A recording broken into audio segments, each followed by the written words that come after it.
বিলালের মতো যারা খাঁটি ইমানদার এদেরকে টাকা দিয়ে কেনা যায় না, কিন্তু মুনাফিক মার্কা মুসলমান যারা টাকার কাছে বিক্রি হয় তারা টাকার জোরে ওদের ফতুয়া ঘরে, টাকা পাইলে অবৈধকে বৈধ বলে ফতুয়া দেয়, বৈধকে অবৈধ বলে ফতুয়া দেয়, টাকা পাইলে ওরা বাতিলের পাঁচাটা গোলাম হয়, টাকার জোরে ওদের ফতুয়া ঘরে। কথা কয়, এক প্যাকেট বিরিয়ানি পাইলে কয় ম্যাডাম আপনি জান্নাতি, কথা কন না কেন? এরকম হুজুর আছে না নাই? দিল দিয়ে কথাগুলো বোঝার চেষ্টা করবেন। বিলালের মতো যারা খাঁটি ইমানদার এদেরকে টাকা দিয়ে কেনা যায় না। মুনাফিক মার্কা মুসলমান যারা টাকার কাছে বিক্রি হয় তারা, ফিলিস্তিনের মুসলমানদেরকে হত্যা করা হয়, শিশুদেরকে বিদায় করা হয়, এরপরে যারা উল্টা পাল্টা ফতুয়াবাজি করে, উল্টা পাল্টা কথা বলে, ফিলিস্তিনের মাজলুম মুসলমানদের পক্ষ না নিয়ে যারা উল্টা পাল্টা মন্তব্য করে, এর যারা বিরোধিতা করে, এরা হলো টাটকা মুনাফিক। কথা বলেন ঠিক কিনা? সেটা যত বড় আলেম হোক, কথা কন না কেন? মানুষদের রক্ত দেখে তোদের মায়া হয় না? উল্টা পাল্টা কথা বলা যাবে না। যেখানে মুসলমানদের নির্যাতন জুলুম হোক না কেন, বিশ্বনবী বলেছেন তামাম পৃথিবীর মুসলমান হলো একটা মানব দেহের মতো। আপনার পায়ে যদি একটা কাটা ফোটে, আপনার শরীরে যে কোনো জায়গায় যে কোনো কিছু হয়ে গেলে আপনি যেমন ব্যথা পান, পৃথিবীর কোনো একটা দেশে যদি একজন মুসলমানের রক্ত জ্বরে নির্যাতন জুলুম হয়, তার ব্যথায় যদি আপনি ব্যথিত না হন, আপনি পরিপূর্ণ মুসলমান হতে পারবেন না। কথা বলেন ঠিক কিনা? দিল দিয়া কথাগুলো বোঝার চেষ্টা করবেন। এইবার আবু জেহেল ডেকে বলে, বেলাল রে এত বড় লোভনীয় প্রস্তাব দিলাম, রাজি হইলা না, সোজা আঙ্গুলে ঘিউ না উঠলে আঙ্গুলে একটু বাঁকা করা লাগবে। এই কথা বলে যুবকদের লিয়ে তুলে চাবুক দিয়ে পিটাও। হযরতে বেলালকে চাবুক দিয়ে পিটানো শুরু হয়ে গেল। ওরা যত জোরে চাবুক মারে, বেলাল তত জোরে কালেমার জিকির করে। আল্লাহু আকবার বলে।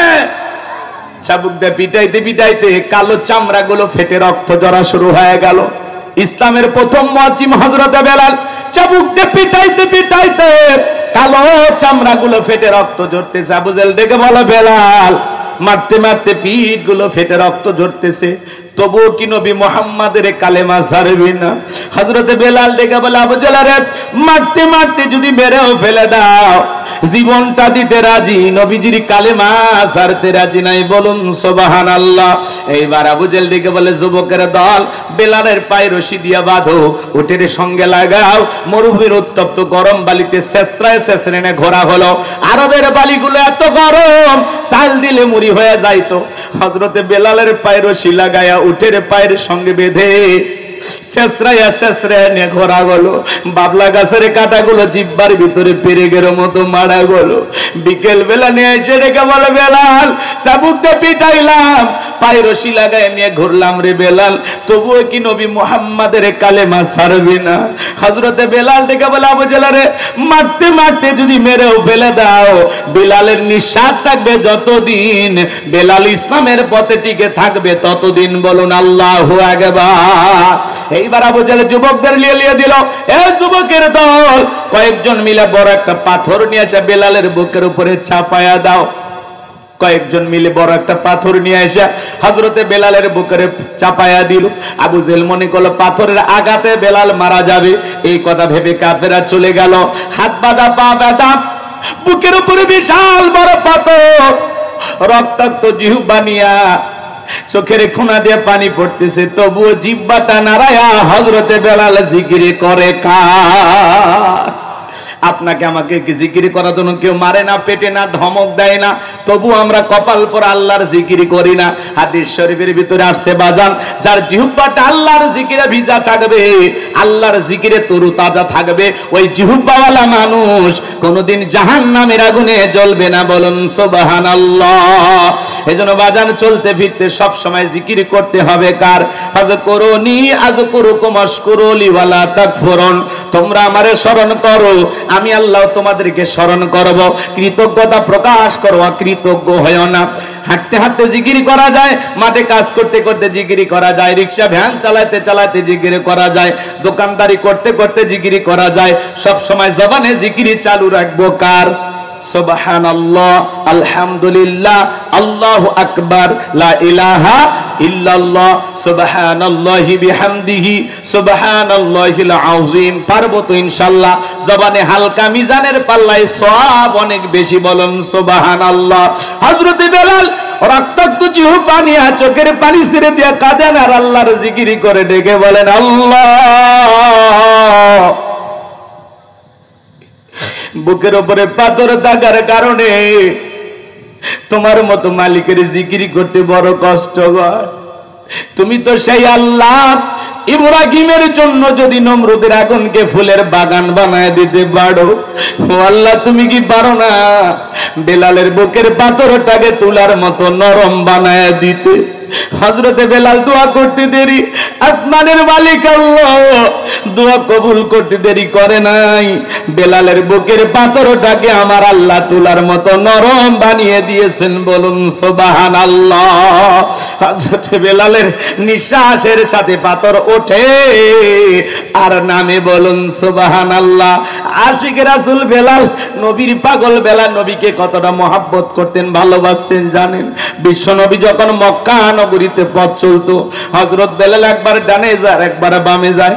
নবী আমার ডেকে বলে, বেলাল বুঝি না, একবার ডানে যাও একবার বামে যাও, কারণটা কি? হযরতে বেলাল ডেকে বলে, নবী গো, আপনি কালেমার দাওয়াত দেন, ইসলামের প্রচার প্রসার করেন, ওই কাফেররা হলো আপনার শত্রু, আপনাকে টার্গেট করে যদি ওরা ডান থেকে তীর নিক্ষেপ করে, নবী গো ওই তীরটা যেন সর্বপ্রথম আমি বেলালের বুকের ভেতরে ঢোকে। আবার মনে মনে ভাবি, গো নবী, ওরা যদি বাম থেকে তীর নিক্ষেপ করে, ওই তীরটা যেন সর্বপ্রথম আমি বেলালের বুকের ভেতরে ঢোকে। আমি বেলাল মারা গেলে ইসলামের ক্ষতি হবে না, আপনি নবী মারা গেলে ইসলাম আর মাথা উঁচু করে সামনের দিকে দাঁড়াতে পারবে না। বলুন আল্লাহু আকবার। নবীকে কতটা মহব্বত করতেন বেলাল জানেন? বলতে গেলে সারা রাত চলে যাবে, আলোচনা অনেক লম্বা হবে, সংক্ষিপ্ত করে বলে দিয়ে যায়। আমি যে কথা বলতে চাচ্ছিলাম, দিল দিয়ে কথাগুলো শোনার চেষ্টা করেন। হযরতে বেলালের উপর নির্যাতন জুলুমের কথা যখন বিশ্ব নবীর কান পর্যন্ত পৌঁছে গেল, নবী আমার ডেকে বলল, আবু বকর, বেলালের কষ্টের কথা আমার আর সহ্য হয় না, যাও যাও তুমি আমার বেলালের জন্য একটা কিছু করো। হযরতে আবু বকর সিদ্দিক রাদিয়াল্লাহু তাআলা আনহু কয়েক গুণ দাম বেশি দিয়া গোলামের জীবন থেকে হযরত বেলালকে আজাদ করলেন, মুক্ত করলেন। বলুন সুবহানাল্লাহ। হযরত আবু বকর সিদ্দিক রাদিয়াল্লাহু তাআলা আনহু কেমন মানুষ ছিলেন জানেন? ইসলামের জন্য 13টা দোকান বিক্রি করে দিয়েছিলেন। বলুন সুবহানাল্লাহ। কয়টা দোকান? জোরে বলেন। 13টা দোকান ইসলামের জন্য বিক্রি করে সব ইসলামের পথে ব্যয় করেছেন। সুবহানাল্লাহ। আর আমরা 13টা 26টা বানাবো, 13টা বিক্রি করব? কথা কর না আপনার। হযরতে বেলাল আজাদ হয়ে গেলেন, মুক্ত হয়ে গেলেন। এই যখন ইসলামের অবস্থা, একদিকে সন্তান হারানোর ব্যথা, অন্যদিকে সাহাবায়ে কেরামদের উপর নির্যাতন ও জুলুম, কাফিরদের সমালোচনা, এই জন্য নবীজির মনটা ভীষণ খারাপ। নবীর যখন মন খারাপ, নবীকে সান্ত্বনা দেওয়ার দায়িত্ব কার? একটু জোরে ডাক দিয়ে বলেন, কার? আমার আল্লাহ দেখে বলে, জিবরাইল, আমার বন্ধুর মা নাই, বাবা নাই, আমি স্যার আমার বন্ধুর কেউ নাই রে জিবরাইল। এ জিবরাইল, আমার বন্ধুর মনটা হয়েছে ভারী, আমি আল্লাহ সইতে নাহি পারি। লাহু মাহফুজ থেকে সূরা কাউসার নিয়ে যায় আমার বন্ধুর উপরে নাজিল কর তাড়াতাড়ি। বলুন আল্লাহু আকবার। নবী আমার ডেকে বলে, আনাস, আমার কান্না করার কারণ কি তোমরা জানো? কি তোমার মুস্কি হাসি দেওয়ার কারণ হলো এই মাত্র আসমান থেকে জিবরাইল এসে আমার উপরে সূরা কাউসার নাজিল করলো। বলুন সুবহানাল্লাহ। বিশ্ব নবী তখন মুস্কি মুস্কি হাসলেন আর সাহাবায়ে কেরামদের সামনে তেলাওয়াত করে শুনিয়ে দিলেন। জবান ছেড়ে সবাই আমার সঙ্গে পড়ুন, ইন্না আ'তাইনাকাল কাউসার ফাসাল্লি লিরাব্বিকা ওয়ানহার ইন্না শানিয়াকা হুয়াল আবতার। আল্লাহু আকবার। কষ্ট পাচ্ছেন আপনারা আমার ভাইয়েরা? বিশ্বনবী তখন সাহাবায়ে কেরামদের সামনে তেলাওয়াত করে শুনিয়ে দিলেন, ইন্না আ'তাইনাকাল কাউসার, অবশ্যই আমি আল্লাহ পাক আপনাকে হাউজে কাউসার দান করেছি। এই পৃথিবীর অন্য কোন নবী রাসূলকে আল্লাহ তাআলা হাউজে কাউসার দান করেন নাই, হাউজে কাউসার গিফট করেন নাই। আপনার আমার নবীকে হাউজে কাউসার দান করেছেন তিনি কে? ইন্না আ'তাইনাকাল কাউসার, নিশ্চয় আমি আল্লাহ পাক আপনাকে হাউজে কাউসার দান করেছি। এই হাউজে কাউসারের পানি দুধের মতো সাদা, মধুর চাইতে মিষ্টি, পানির মতো ক্লিয়ার। ওই কঠিন কিয়ামতের ময়দানে যেদিন বিচার দিবস কায়েম হয়ে যাবে, বিচার দিবসের একদিন হবে 50,000 বছরের সমান।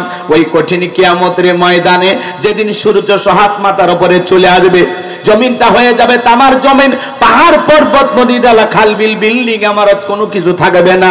কুল্লু মান আলাইহা ফান, এই পৃথিবীর জমিনের সবকিছু আল্লাহ তাআলা ধ্বংস করে দিবেন। যেদিন বেঈমানদের জিহ্বা নাভি পর্যন্ত ঝুলে আসবে, ওই কঠিন কিয়ামতের ময়দানে যেদিন মা বাবা তার সন্তানের পরিচয় দেবে না, ভাই ভাইয়ের পরিচয় দেবে না। ইয়াউমা ইয়াফিরুল মারউ মিন আখি ওয়া উম্মিহি ওয়া আবি ওয়া সাহিবাতিহি ওয়া বানি, যেদিন ভাই ভাইয়ের কাছ থেকে পালিয়ে যাবে, মাতা পিতা তার সন্তানদের কাছ থেকে পালিয়ে যাবে, স্ত্রী স্বামীর কাছ থেকে পালিয়ে যাবে, সন্তানেরা মা বাবার কাছ থেকে পালিয়ে যাবে। যেদিন কেউ কারো উপকারে আসবে না, ওই কঠিন কিয়ামতের ময়দানে আল্লাহর আরশের ছায়া ছাড়া আর কোনো ছায়া থাকবে না। ওই ছায়ার ভিতরে আল্লাহ তাআলা 7 শ্রেণীর মানুষকে ছায়া দান করবেন। ওটা হলো কিয়ামতের ময়দানে আল্লাহ তৈরি করা ভিআইপি গ্যালারি। বলুন সুবহানাল্লাহ, একটু জোরে কর না সুবহানাল্লাহ। ওই কিয়ামতের ময়দানে মানুষ উলঙ্গ হয়ে উঠবে। এই কথা শোনার পরে আম্মা জান আয়েশা ডেকে বলে, নবী, সেদিন মানুষ যদি উলঙ্গ হয়ে ওঠে আমার কি লজ্জা করবে না? নবী গো, মানুষের কি লজ্জা করবে না? আল্লাহর হাবিব বলে, ও আয়েশা, কিয়ামতের ময়দানে মানুষ এতটা অস্থির হবে, এতটা অস্থির হবে, কেউ কারো দিকে তাকানোর সময় পাবে না। একজন যারা জনের দিকে তাকাবে সেই সুযোগ তার হবে না।